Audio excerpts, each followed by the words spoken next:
Hey, what is up, guys? BJ Dell back with a new storytime video for today, all about the time that we were kicked out of a strip club. And also stay tuned till the end of the video because I'm going to announce the winner of the 1,000 subscriber giveaway. So keep watching.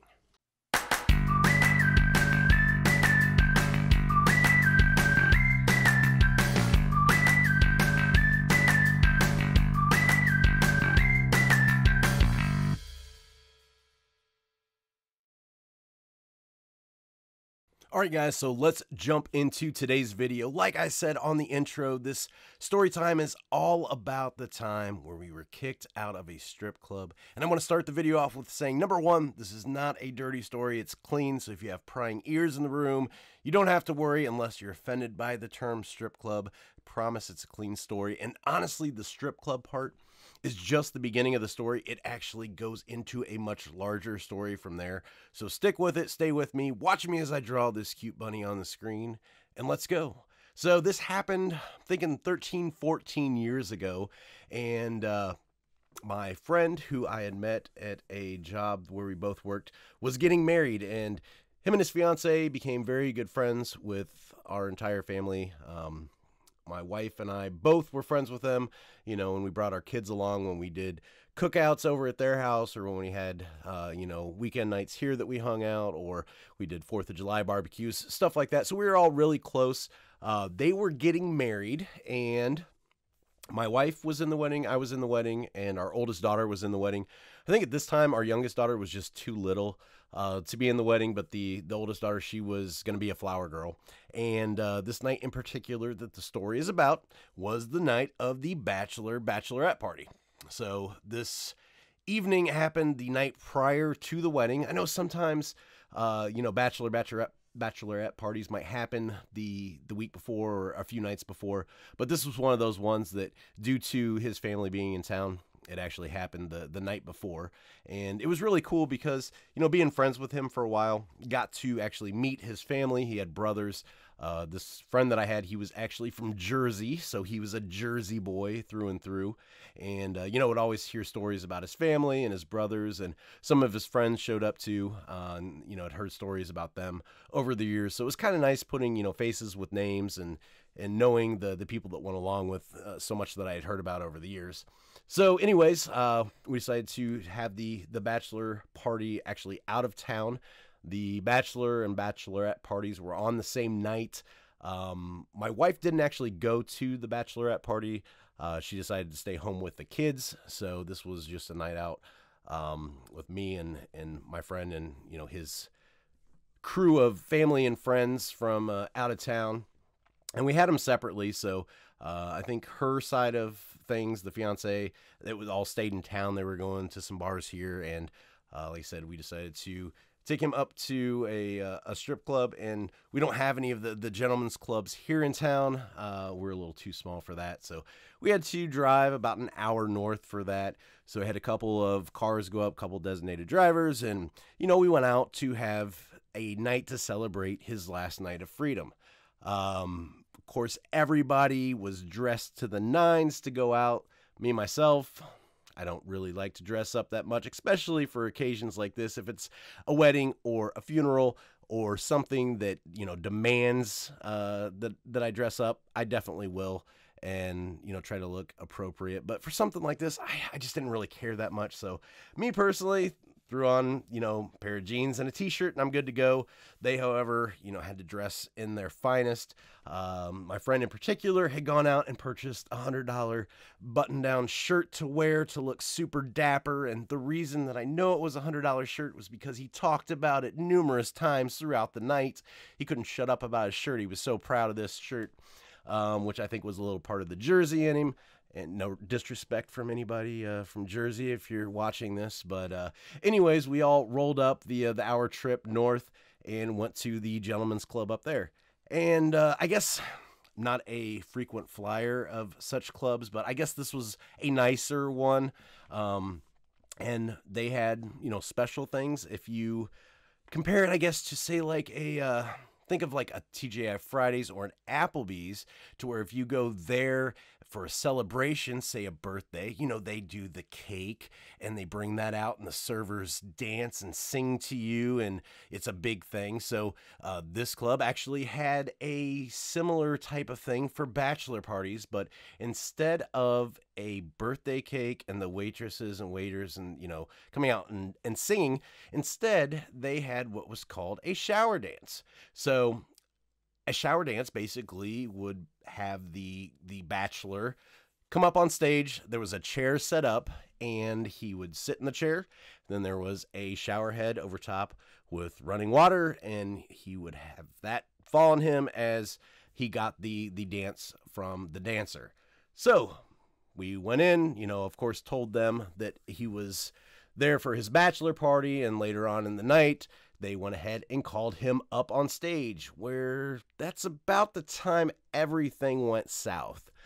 So he got up, got on stage, told him to sit on the chair, which he did, and then the dancer leaned over and grabbed his shirt and ripped his button-down shirt open, popping every single button off as she went down the shirt.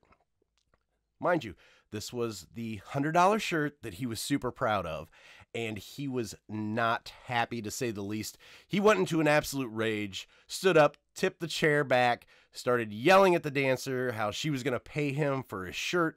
She needed to reimburse him for his shirt. Of course, this time we all got up. The bouncers got up. We were trying to calm him down. He was just flying off the handle. And then the bouncers, you know, got into it, and he was ready to fight the bouncers until he got reparations and reimbursement for his shirt. And basically it almost came to a full-out rumble in the middle of the club, and then the bouncers kicked everyone out, and we were escorted from the building as he was, you know, cussing and screaming the entire way out the door. So yeah, that was about the end of the night, because at this point there were other clubs in the area that we could have gone to, but I don't think we necessarily would have even been able to get into any of them, because here he is, you know, just bare-chested with a shirt hanging off of him, couldn't button it up or anything like that, and I don't think that we really would have gotten in the door anywhere else. So we decided to call it a night and ended up driving the hour back home with him just hot and not letting this go the entire time. So that's the entire story of us getting kicked out, but that's not the end of the overall story. That's just where it starts.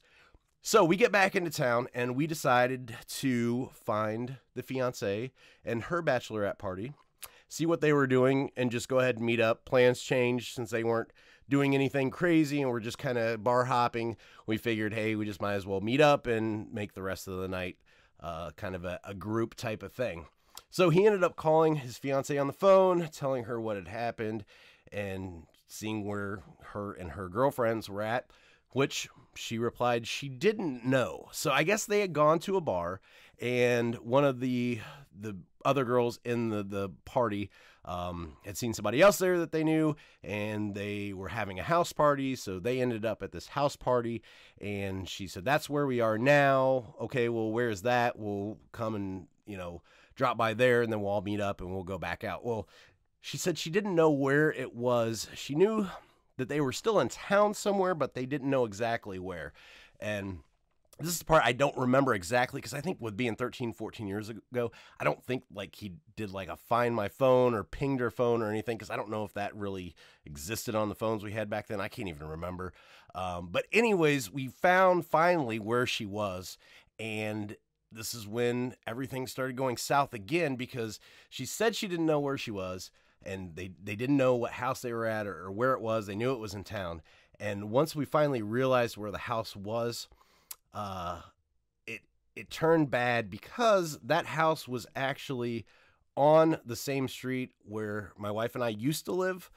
They'd been over to the house numerous times. This was the previous house that we had owned only a few years back that they had been to multiple times. And that house that they were at for the party was actually on that same street, just a few blocks down. And it sat on the corner of our street, our old street, and then actually one of the main drags across from one of the pretty decent landmarks in town.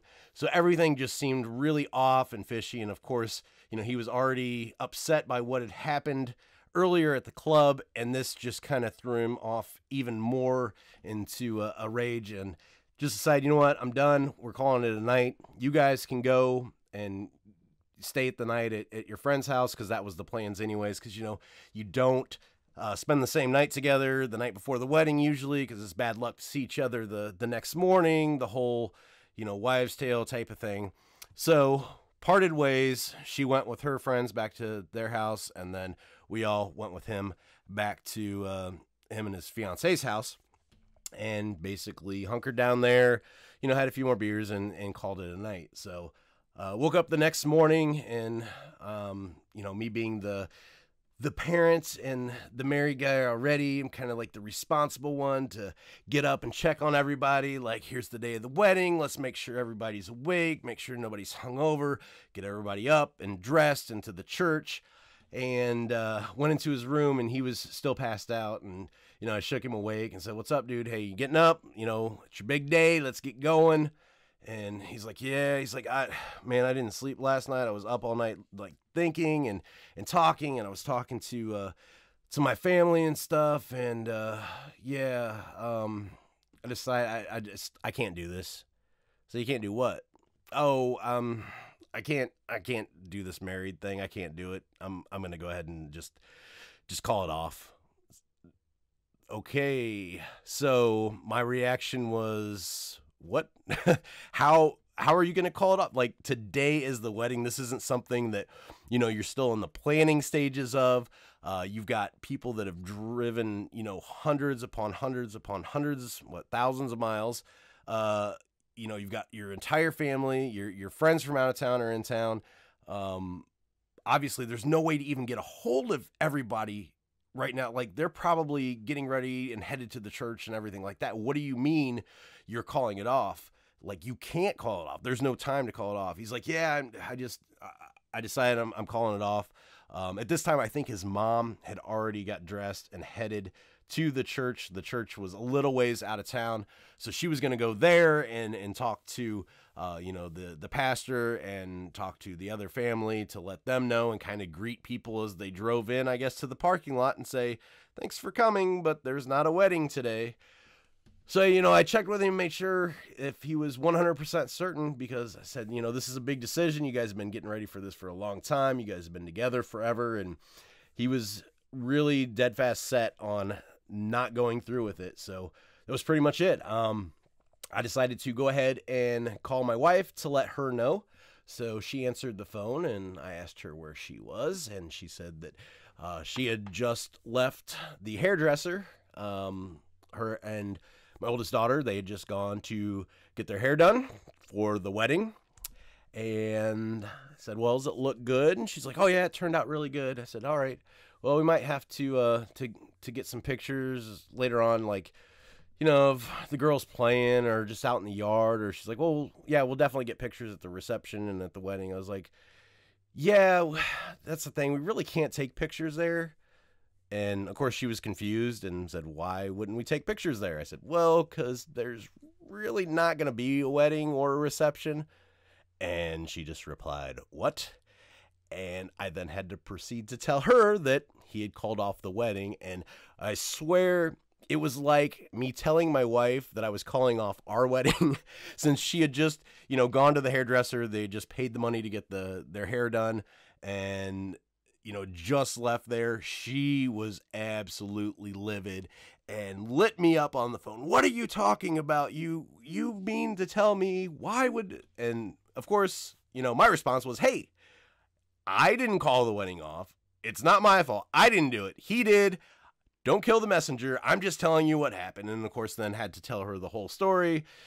And yeah, it was absolutely crazy. Of course, you see movies where it happens, like the runaway bride. You don't really have the runaway groom. And, sometimes they might change,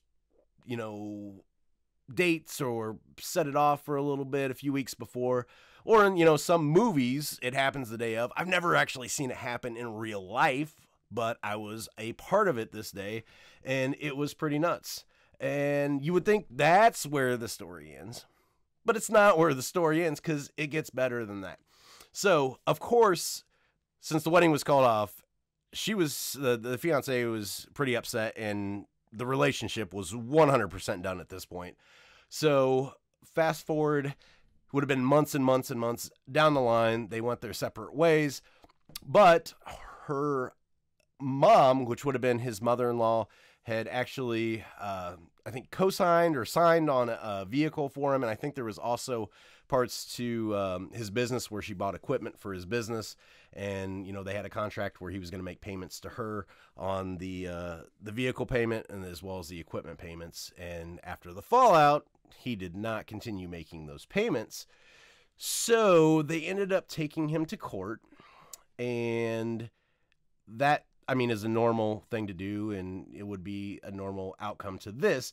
But it wasn't just normal small claims court or, you know, civil court here in town. They actually took him on the Judge Mathis show. So I went from, you know, being friends with this guy and the fiance to having this whole kicked out of the strip club night to having the wedding canceled on the same day of the wedding, 2 months later, then getting to sit on my couch in my living room and watch them on national TV duke it out over the money that he owed. And it was a sight to see. It was absolutely fantastic. And I'm sure if you've watched Mathis before, you know, he'll make like snarky comments and stuff like that. And at one point, he actually handed the bailiff the contract that my friend had signed and told him, is this, you know, the contract? Do you recognize it? Did you sign that? Is that your signature? And my friend grabbed the paper and just sat there and looked at it and didn't say anything and just stared at the paper. And Mathis eventually said, "Boy, give me back that paper. You can't even read." And it was just absolutely hilarious because he just put him in his place and everybody started laughing in the courtroom, and it was just really funny. His face turned red and you could tell how embarrassed he was. But, you know, being friends with him, it was just so funny seeing, you know, him on national TV getting read the riot act and made fun of by Judge Mathis. So, yeah, really surreal, you know, having friends like that and having a story like that happen, and then also being able to watch them on your TV. And I had that clip on my DVR for years. The DVR crashed and lost it, and now I've tried to look for it online and I have not been able to find it. I wish they would put like those shows on DVD or in demand or something where you could find them, you know, by that specific episode. But yeah, I've not been able to find it. There's tons of clips on YouTube of it and still cannot track that episode down. So I'm still looking for it. But yeah, it was super great to see that. So anyways, that is my story for today. I hope you guys found it entertaining and enjoyed. Alright guys, that's it for today's video. Thank you so much for watching. Hopefully you enjoyed it. And like I said, it is now time for the 1,000 subscriber giveaway. I've got the envelope right here. So let's open it up.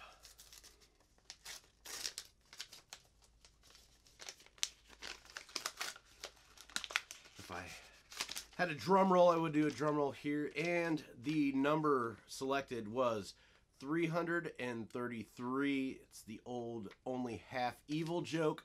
And somebody actually guessed that square on the head. Scotty Gadoo, you are the winner of the 1,000 subscriber giveaway. So thank you so much for everybody that commented. Scotty, I'll be getting a hold of you on Facebook. Also, make sure to join the Facebook group. The link is in the description below. Keep creating a Learn, Draw, Share art community.